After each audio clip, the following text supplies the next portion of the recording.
سے کبھی بھی سوال نہ کرتا اگر میری اہل بیت کی مودت کا مسئلہ نہ ہوتا. چونکہ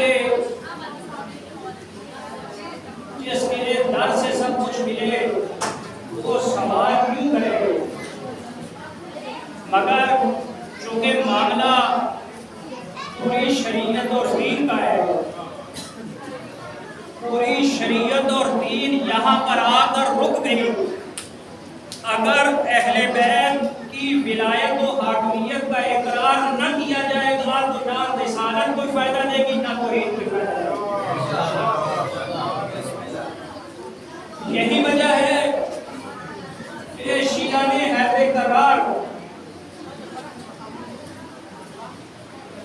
جو ہے وہ زیادہ تر گفتگو اور اپنی محفلوں کا مرکز اہل بیت اطہار کو قرار دیتے. اس کی یہ وجہ نہیں ہے کہ خدا نخواستہ بہت سارے لوگوں کے ذہنوں میں یہ چیز بیٹھ گئی ہے یا بعض افراد نے مسلمانوں نے نوخیز مسلمانوں کے ذہنوں میں یہ بات بٹھا دی ہے کہ شیعہ شاید توحید کو نہیں مانتے. ہم یہ بات ٹھیک ہے، یہ الزام ہمارے اوپر ٹھیک ہے کہ ہم زیادہ علی کرتے ہیں، مگر ہم علی اس لیے زیادہ نہیں کرتے کہ نعوذ باللہ ہم علی کو اللہ کے برابر کرنا چاہتے ہیں، یا نعوذ باللہ ہم محمد مصطفیٰ یا نبوت سے علی کو یا امامت کو بڑھانا چاہتے ہیں. ہماری نظر میں توجہ کیجیے گا، پہلا جملہ جن کو سمجھ آئے وہ میرے ساتھ بولیے گا. ہم علی اس لیے کرتے ہیں کہ ہماری نظر میں نبوت اور توحید اس نماز کا نام ہے جس کا وضو علی ابن ابی طالب کی ملا ہے.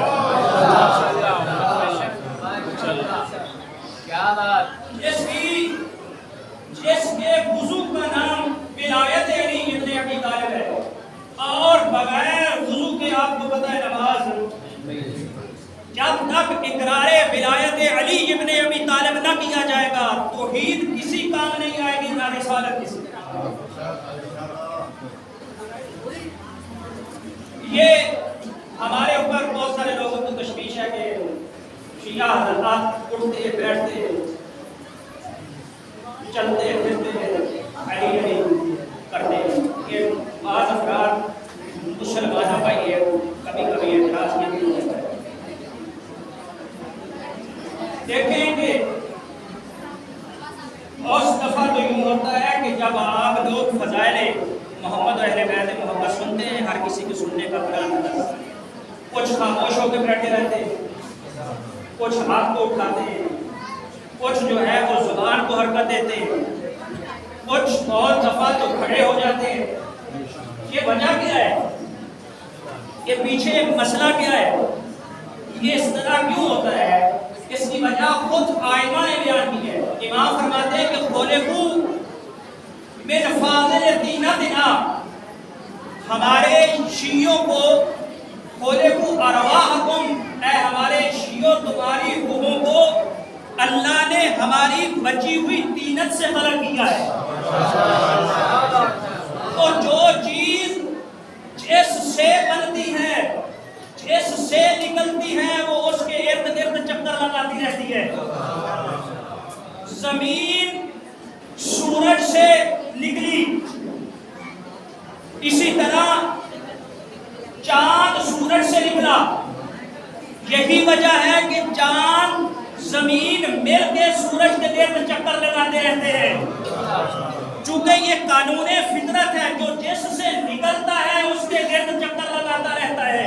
ہم چونکہ بنے ہی آئمہ کی پاک اور فضیلت جو ہے وہ ان کی دینت سے ہے، اس لیے ہر آئمہ کا ماننے والا ان کے گرد ہر وقت طواف کرتا ہوا نظر آتا ہے.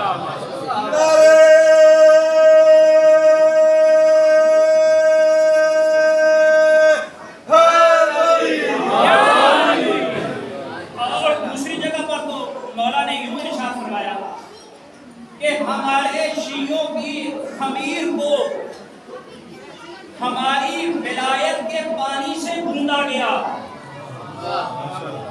ہمارے شیعوں کے خمیر کو، ہمارے شیعوں کی مٹی کو ولایت کے پانی سے گوندا گیا ہے. سمجھے آپ؟ بھئی آٹا تو ہر گھر میں گوندا جاتا ہوگا نا. کبھی کسی نے یوں نہیں کیا کہ آٹے کا ایک ایک ذرہ اٹھا کے پانی میں ڈالا ہو، بلکہ آٹے کے اندر پانی ڈالا جاتا ہے اور یہ پانی کا کام ہے کہ وہ اپنی جگہ پورے آٹے میں ایسے رچ بس جاتا ہے کہ پھر جدا کرنا ممکن نہیں ہوگا. ایسا ہے یا نہیں ہے؟ یعنی پانی جب ڈالتے ہیں تو پھر آٹا گوندا جاتا ہے. اسی طرح امام فرماتے ہیں کہ ہمارے شیعوں کی دینت کو، ہمارے شیعوں کے خمیر کو ہمارے ولایت کے پانی سے گوندا گیا ہے. یہی وجہ ہے کہ جب آٹا پانی سے گوندا جاتا ہے تو پھر وہ پانی کو آپ آٹے سے جدا نہیں کر سکتے. حتیٰ کہ آگ پہ بھی ڈالیں گے تو اس کی روٹی تو بن سکتی ہے، جدا نہیں ہو سکتے.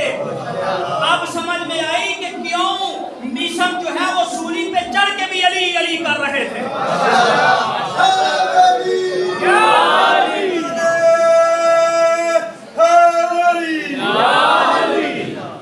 چونکہ یہ زبانیں تو کٹ سکتی ہیں، یہ گلے تو کٹ سکتے ہیں، مگر علی سے پیچھے جو ہے وہ نہیں ہٹ سکتے کسی صورت میں.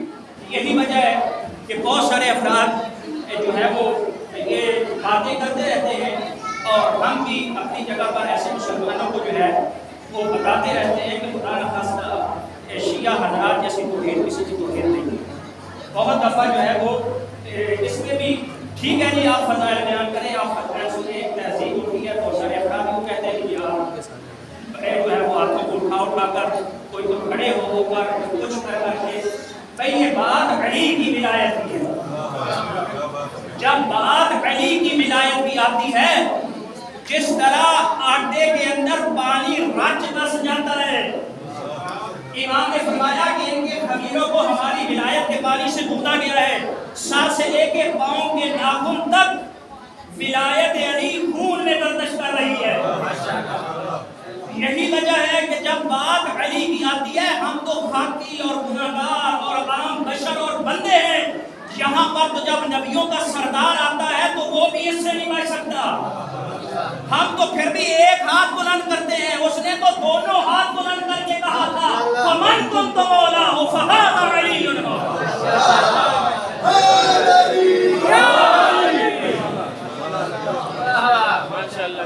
ہم تو پھر ایک ہاتھ جن کو سمجھ آتی ہے وہ اپنی زبانوں کو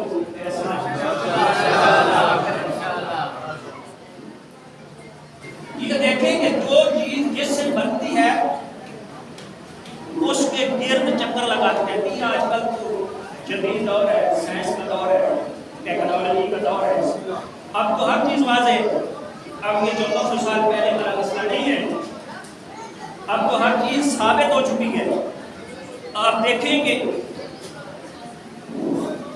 یہ تو آپ بچوں کو بتایا ہے کہ ہر چیز گھوم رہی ہے، زمین بھی، سورج بھی، اور یہ زمین اور سورج، یہ سیارے جتنے بھی ہیں سب سورج کے ارد گرد گھوم رہے ہیں. ایسا ہے نہیں ہے. اور پھر آپ دیکھیں ایک گلیکسی کے اندر جو ایک نظام شمسی ہے، ایک نظام شمسی میں اربوں سیارے ایک سورج کے ارد گرد محو طواف ہر وقت رہتے ہیں. توجہ کیجیے گا، ایسا جملہ دینے لگا ہوں اگر آپ اٹھ کے کھڑے بھی ہو جائیں گے تو دانت جو ہے وہ کم پڑ جائے گا. ایک نظام شمسی کے اندر اربوں سیارے ہر وقت محو طواف رہتے ہیں، اور پھر ایک کہکشاں کے اندر اربوں نظام شمسی ہیں. یہ بات ثابت شدہ ہے، یہ میں کوئی پہلی دفعہ بیان نہیں کر سکتا، یہ سارے سائنسی طور پر یہ ثابت ہے. ایک کہکشاں کے اندر اربوں نظام شمسی ہے، اربوں گلیکسیز ایک مرکز کے ارد گرد گھوم رہی ہے. اتنے اربوں شمس، اتنے اربوں سورج، ایک مرکز سورج ہے.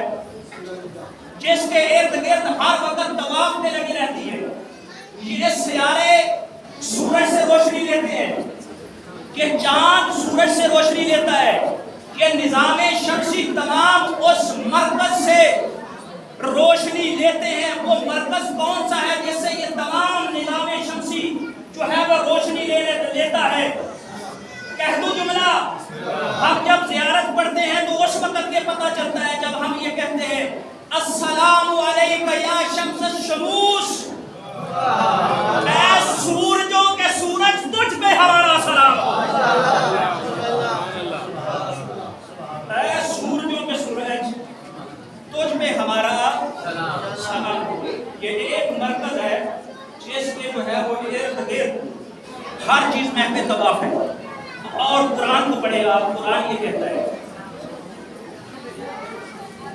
کہ قیامت جب برپا ہوگی تو کیا ہوگا؟ سورج کو لپیٹ دیا جائے گا، چاند کو گہر لگ جائے گا، یہ پہاڑ کوئی کنارے اڑ جائیں گے، ہر چیز ختم ہو جائے گی، سورج لپیٹ دیا جائے گا. پھر اب آگے بڑھے دوسری جگہ پر اللہ جا کر کہتا ہے فَإِذَا جُمِعَ الشَّمْسُ وَالْقَمَرُ. اس وقت کو یاد کریں کیا حالت ہو رہی ہے کہ جب سورج اور چاند کو اکٹھا ہم جمع کر دیں گے وہ باریک البصر اور آنکھیں ان کے نور کو دیکھ کے چندیا جائیں گی. عجیب ہے کہ چاند اور سورج ہر چیز ختم ہو جائے گی، پھر یہ کہاں سے روشنی آ گئی؟ پھر یہ کون سا سورج اور چاند ہے کہ جاؤ جن کو دیکھنے سے آنکھیں چندیا رہی ہوگی؟ یہی سوال میرے مولا سے کسی نے پوچھا کہ یبنا رسول اللہ اس آیت کی سمجھ نہیں آ رہی. ایک جگہ پر تو اللہ یہ کہہ رہا ہے کہ ہر چیز لپیٹ دی جائے گی، سورج کو گہر لگ جائے گا، چاند کو گہر لگ جائے گا، سورج لپیٹ دیا جائے گا، ستارے اپنی جگہ سے ٹوٹ جائیں گے، پہاڑ ریزہ ریزہ ہو جائیں گے. پھر دوسری جگہ پر کہتا ہے کہ فَإِذَا الشَّمْسُ فَإِذَا جُمِعَ الشَّمْسُ وَالْقَمَرُ کہ سورج اور چاند کو جب جمع کیا جائے گا لوگ ان کی طرف دیکھ نہ پائیں گے، ان کے نور سے دیکھنے سے آنکھیں چندیا جائیں گی. امام نے فرمایا کہ یہ سورج اور چاند نہیں ہوگا. امام نے فرمایا کہ یہ دنیا کے سورج اور چاند غروب ہو جائیں گے، وہاں پر نبوت اور امامت کا چاند جو ہے وہ طلوع ہو جائے گا. وہاں نبوت اور امامت کا اور ولایت کا سورج اور چاند جو ہے وہ طلوع ہو جائے گا. وہاں پر یہ طلوع ہو جائیں گے چاند، اور یہی وجہ ہے کہ انما الاعمال بالنیات، عملوں کا دار و مدار کس کے اوپر ہے؟ نیتوں پر. یعنی پچھلی تقریر کے اندر اگر بالکل یاد ہو تو میں نے اس میں سیر حاصل کی نیت کے اوپر اور عمل کے اوپر. عملوں کا دار و مدار کس کے اوپر ہے؟ یہ فرمان بڑا مشہور ہے اور اکثر آدھا بیان کیا جاتا ہے انما الاعمال بالنیات. اچھا، عملوں کا دار و مدار اگر نیتوں کے اوپر ہے، اللہ یعنی عمل نہیں دیتا، اللہ نیت دیتا ہے. اگر اللہ نے دیکھنی ہی نیت ہے تو پھر عمل کی عمل کی اللہ چھٹی دے دیتا ہے.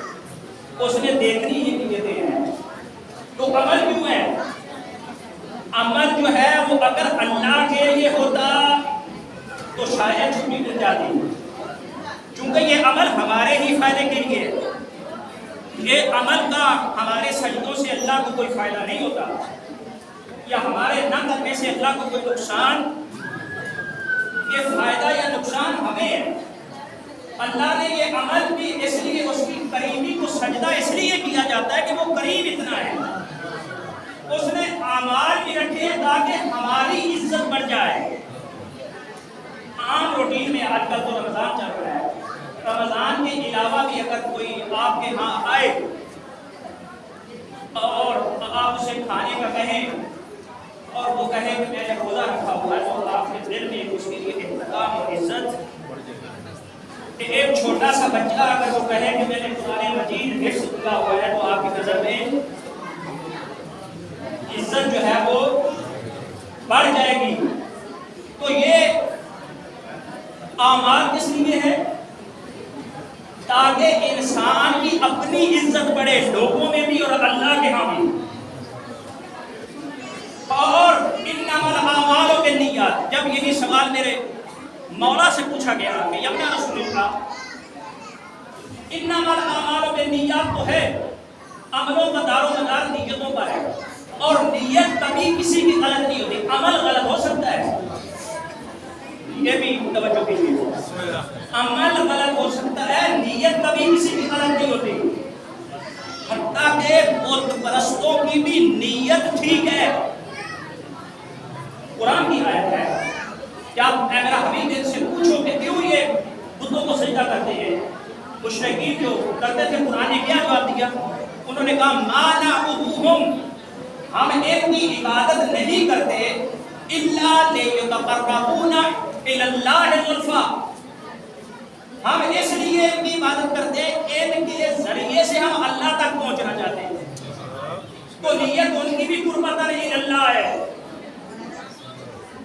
وہ بھی، مگر چونکہ وہ بتوں کی عبادت کرتے اس لیے وہ مشرک ہے. نیت ان کی بھی، عمل ان کا غلط ہے، وہ جو عمل کر رہے ہیں وہ عمل ان کا غلط ہے. اگر اس شخص نے بھی یہی سوال کیا کہ مولا اگر نیتوں کا دار و مدار، عملوں کا دار و مدار نیتوں کے اوپر ہے، تو پھر وہ لوگوں کی کون سی نمازیں ہیں کہ جن کی نمازیں ان کے منہ پہ مار دی جائیں گی؟ آج تو نماز رہے ہیں، 2 رکعت نماز، 4 رکعت نماز، 3 رکعت نماز، قربتان اللہ، اللہ ہی کی خاطر.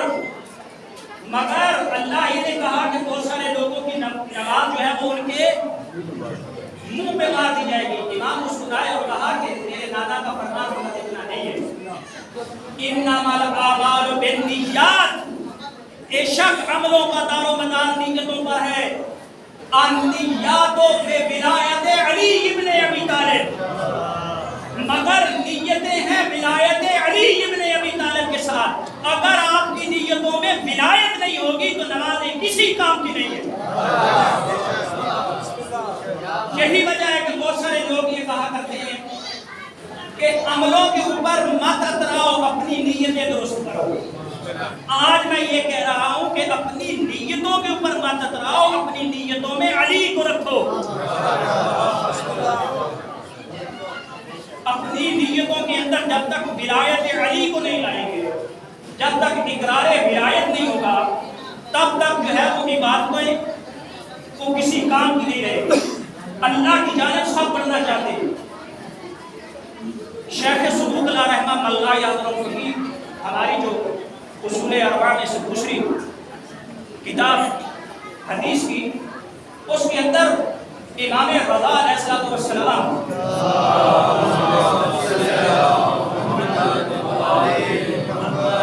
زیارت کے آداب لکھتے ہوئے وہ لکھتے ہیں کہ زیارت جو ہے وہ امام سے نقل کرتے ہیں. امام نے فرمایا کہ زیارت کیسے مولا کی کرتے ہیں.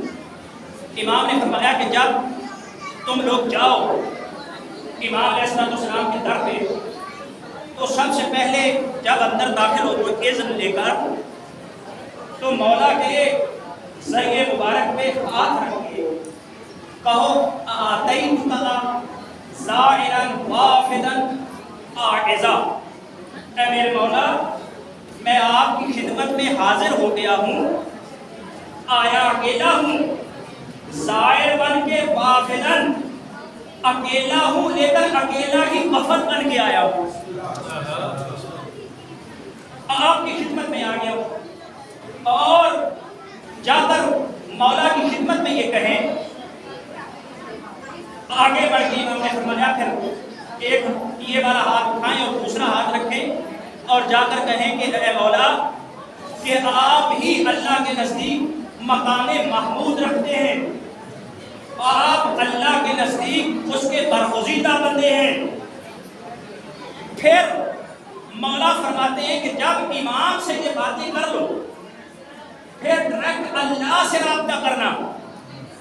پہلے امام سے رابطہ، پھر اللہ سے رابطہ کرنا، اور جب اللہ سے قرب چاہنے لگنا، امام سے رابطہ کرنے کے بعد اللہ کی بارگاہ میں یوں کہنا، اللہم انی اتقرب بحبہ اے پروردگار میں اس امام کی محبت کے ذریعے تیرا قرب چاہتا ہوں. یعنی اللہ کا قرب ملے گا ان کی محبت کے ذریعے سے. کوئی مطلب یہ نکلا اللہ کے قریب ہونا ہے تو پہلے ان کے قریب ہونا پڑے گا, اور ان کے قریب ہونا ہو تو کیا کرنا پڑے گا؟ ان کے قریب یعنی اللہ کے قریب جانے کے لیے ان کا قرب لازمی ہے, تو ان کے قریب جانے کے لیے بھی تو کوئی شرط ہوگی یا نہیں؟ تو وہ بھی امام نے بیان فرمائی. امام فرماتے ہیں کہ اگر کوئی چاہتا ہے کہ ہم اہل بیت محمد کے قریب آئے تو ہمارے قریب کسی نے آنا ہے تو کیسے آئے؟ امام فرماتے ہیں کہ ہر نماز کے بعد یوں دعا کرے, اللہم انی اتقرب بمحمد وعلی وبفاطمہ وبالحسن الحسین بالبراءۃ آدائہم ولعنہم اللہ علیہم. اے پروردگار میں ان محمد و اہل بیت محمد کے قریب ہونا چاہتا ہوں زہرا کے دشمنوں پہ تبرہ اور لعنت کر کے. نعرہ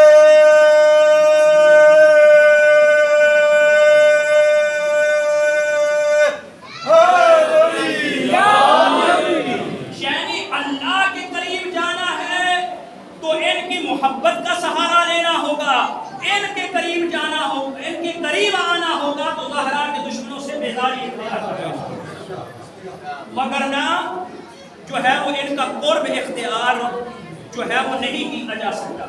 یہی وجہ ہے کہ قرب بہت دفعہ ایسا ہوتا ہے کہ بہت سارے افراد قریب ہوتے ہیں مگر وہ بڑے دور ہوتے ہیں, اور بہت سارے افراد ظاہری طور پر بڑے دور ہوتے ہیں لیکن در حقیقت وہ بڑے قریب ہوتے ہیں. مقناطیس تو جانتے ہیں نا, مقناطیس لوہا دور بھی ہو تو مقناطیس لوہے کو کھینچ لیتا ہے, پتھر کو ساتھ مقناطیس کے دفن بھی کر دیں 100 سال بعد بھی نکالیں گے مقناطیس رہے گا, پتھر رہے گا. یہی وجہ ہے کہ بہت سارے لوگ رسول کے پاس بیٹھ کے بھی اپنے نہ ہو سکے, اور سلیمان فارسی شعاب میں بیٹھ کے بھی محمد کے اتنا قریب ہو گیا کہ وہ محمد مصطفیٰ نے کہا السلیمان منا اہل البیت. سلیمان اتنا قریب جو ہے وہ آ گیا اہل بیت.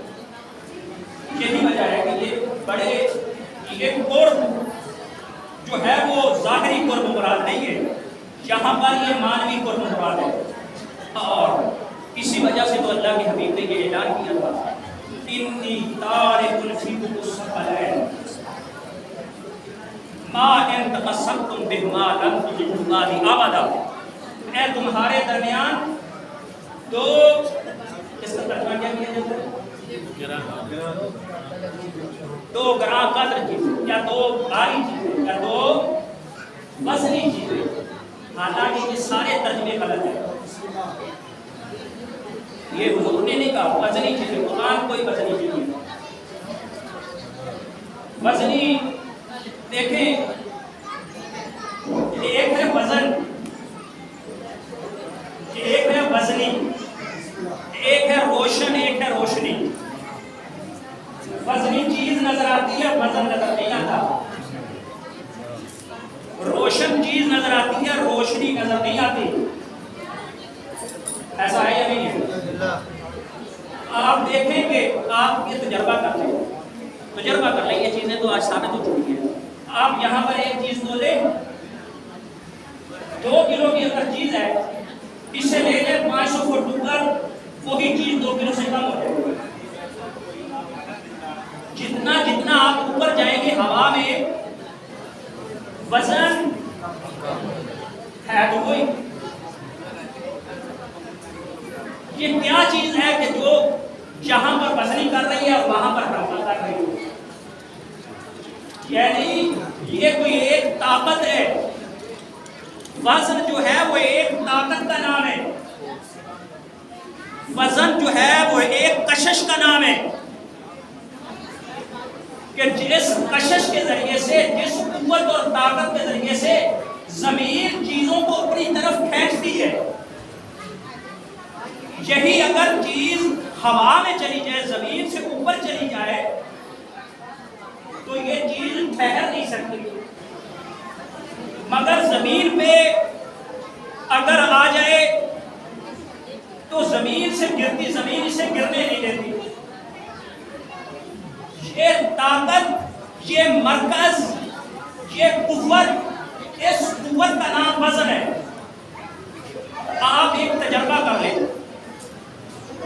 آپ پرکار کے ذریعے سے ایک دائرہ لگائیں، جب دائرہ لگائیں گے اس کے درمیان ایک نشان لگے گا، جہاں پرکار آپ نے رکھی ہوگی، اس نشان کو ایک خردبین کے ذریعے سے دیکھیں، اس کے اندر پھر آپ کو دائرہ لگائیں، اس کے اندر پھر آپ ایک دائرہ لگا دیں، اس سے طاقتور خردبین سے دیکھیں تو وہ دائرہ پھر پھیل جائے گا، حتیٰ کہ جتنا آپ طاقتور خردبین سے اسے دیکھتے چلے جائیں گے وہ پھیلتا ہوا چلا جائے گا، وہ دائرہ نظر نہیں آئے گا، وہ نقطہ جو ہے وہ نظر نہیں آئے گا۔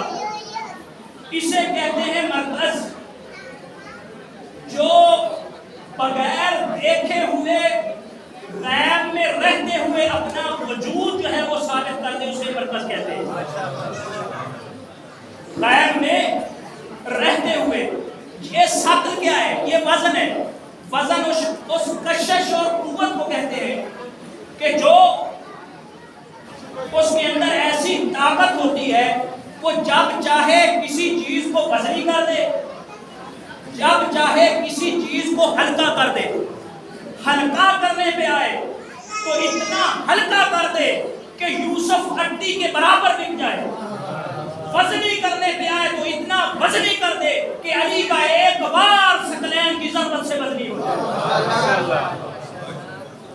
یہ وزنی کرنے پہ آئے تو اتنا وزنی کر دے کہ ایک بار جو ہے وہ ثقلین کی عبادت پہ بھاری پڑ جائے گا۔ یہی وجہ ہے، آپ ایک تجربہ کریں، آپ زمین گھوم رہے ہیں، یہ سائنسدانوں نے اس چیز کو ثابت کیا کہ انسان جب دور جاتا ہے تو نظروں سے دور جاتا ہے۔ اس کی وجہ کیا ہے؟ اس کی وجہ یہ کہ زمین مسلسل گھوم رہی ہے، اس وجہ سے جو ہے وہ گھومنے کی وجہ سے انسان دور کو چل جاتا ہے۔ زمین گھوم رہی ہے، آپ تجربہ کریں، اپنے ہاتھ کے اوپر پلیٹ رکھیں، اس کے اندر دانے رکھ دیں، اس پلیٹ کو گھمائیں، دانے گر جائیں،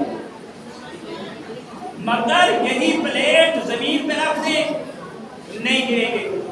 حالانکہ جتنی پلیٹ تیز آپ کے ہاتھ پہ گھوم رہی ہے، اس سے کہیں زیادہ تیز زمین گھوم رہی ہے، مگر پھر زمین سے ہم گرتے کیوں نہیں؟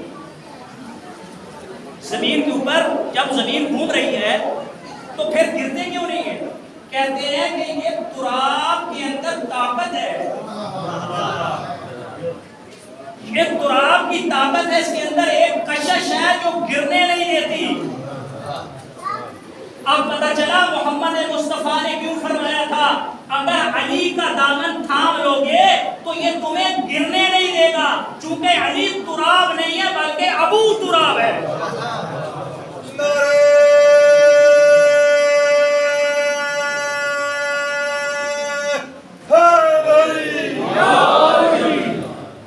اگر ان کا دامن تھام لوگے تو کبھی گمراہ نہیں، کبھی گرنے نہیں پاؤ گے۔ خدا کی قسم اگر صحیح معنوں میں دامن اہل بیت تھام لیتے تھا تو آج اسلام کی حالت نہ ہو۔ وہ علی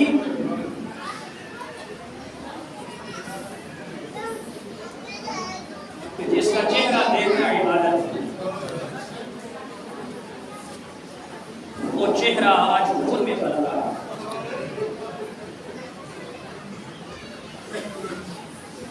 روزے داروں، آزاداروں، یہ رات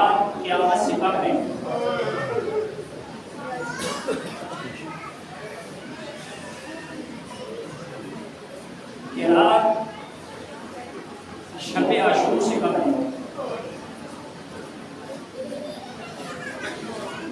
آخری رات ہے، علی کی بیٹیاں یتیم ہونے والی۔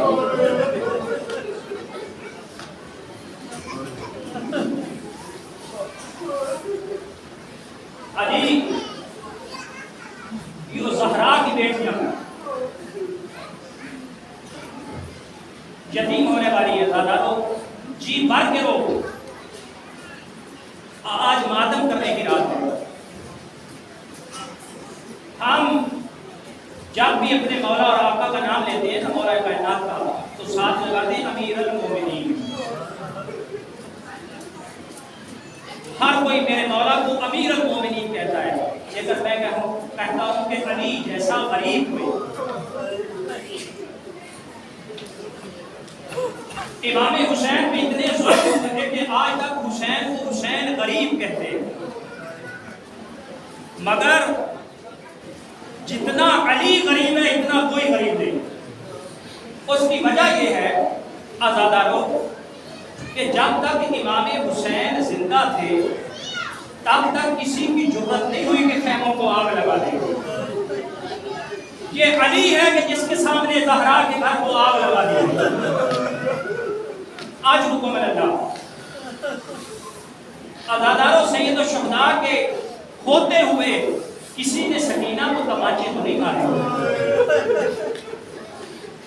امام حسین کے ہوتے ہوئے کسی نے امام کی ازواج کو تماچا تو نہیں مارا، لیکن مقتل والوں نے یہ لکھا کہ میرے مولا علی نے فرمایا کہ میرے سامنے ایک ملعون نے زہرا کے ایسا تماچا مارا کہ زہرا کے کانوں سے گوشوارے زمین پہ گر گئے۔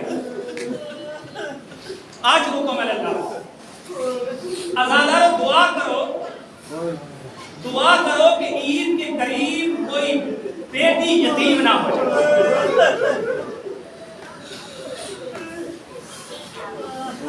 عید بھی قریب ہو اور کسی کی بیٹیاں یتیم ہو جائیں، دعا کرو ایسا نہ ہو۔ آزادارو جب عید قریب آتی ہے نا تو اس وقت رواج ہے زمانے کے اندر کہ بھائی کیا کرتے ہیں، بہنوں کو عید دیتے۔ آزادارو بہنیں اگر بڑی ہونا، بھائی جتنا بھی غریب ہو، بہنیں اپنے بھائیوں کو وصیت کرتی ہیں کہ بھیا چاہے کسی سے مانگ کے لانا پڑے لیکن کفن آپ دینا۔ آزادارو اگر کسی کے 5 بھائی بھی ہونا، 5 کی یہی خواہش ہوتی ہے کہ میں اپنی بہن کو کفن دوں گا، لیکن ہائے علی کی بیٹیوں کی قسمت۔ اور جب زہرا کی بیٹی 15 رجب کو شہید ہو رہی تھی،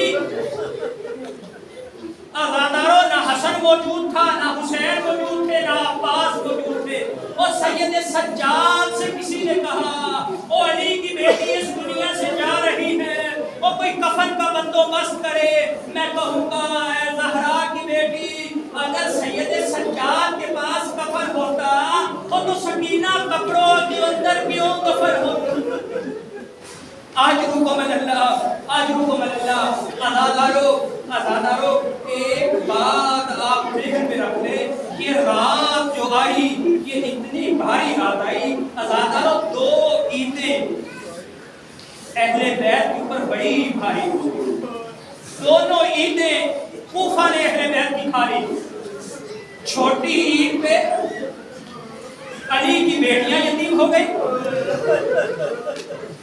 اور بڑی عید پہ مسلم کے بچے یتیم ہو گئے۔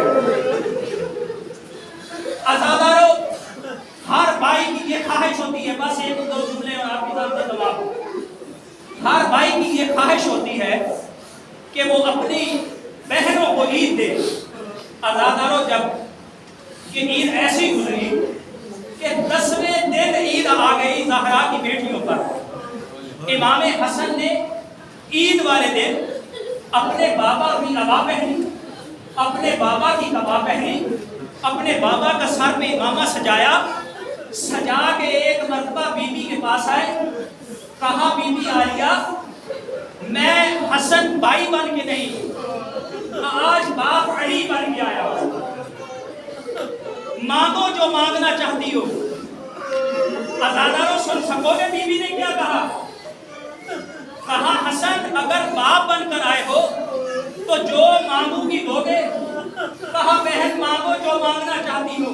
کہا اور کچھ نہیں مانگتی، بس ایک منت کرتی ہوں، ذرا عباس سے کہہ دو کہ ایک مرتبہ ابا ماما بہن کے صحن میں چلے، تو جب غازی چلتا ہے تو مجھے اپنا بابا چلتا ہوا نظر۔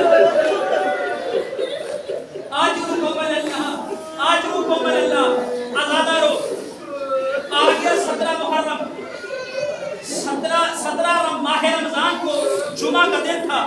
میرے مولا نے خطبہ دیا۔ خطبہ دینے کے بعد جب شام ہونے لگی نا، خطبے میں میرے مولا نے کہا اے کوفہ والو، آج اپنی عورتوں کو ہمارے گھر بھیجنا، آج اپنی عورتوں کو ہمارے گھر بھیجنا۔ سارے کوفہ والے پریشان تھے کہ علی نے پہلے تو کبھی نہ بلایا، آج علی کیوں بلا رہے؟ عزادارو تمام خواتین کوفہ کی اکٹھی ہوئی، علی کے شہر کے اندر داخل ہوئی، ساری عورتیں جمع ہیں۔ آج میرے مولا نے بی بی فضہ سے کہا بی بی فضہ سارے چراغ جو ہے وہ جلا دیجیے۔ جناب فضہ کہتے ہیں کہ کبھی علی نے ایک سے زیادہ چراغ جلانے نہیں دیا، مگر آج کہا کہ سارے چراغ جلائے گئے۔ جب سارے چراغ جلا دیے گئے اور جب جناب فضہ کہتی ہیں کہ ایک مرتبہ علی کے گھر رات کو دن جیسا منظر نظر آ گیا، تو علی نے مجھے حکم دیا فضہ میری بڑی بیٹی کے اتاق کو کھولا جائے۔ عزادارو جیسے اتاق کھلا، سنو کہ کیا ہوا؟ کہا عالیہ بیٹی ذرا باہر آؤ۔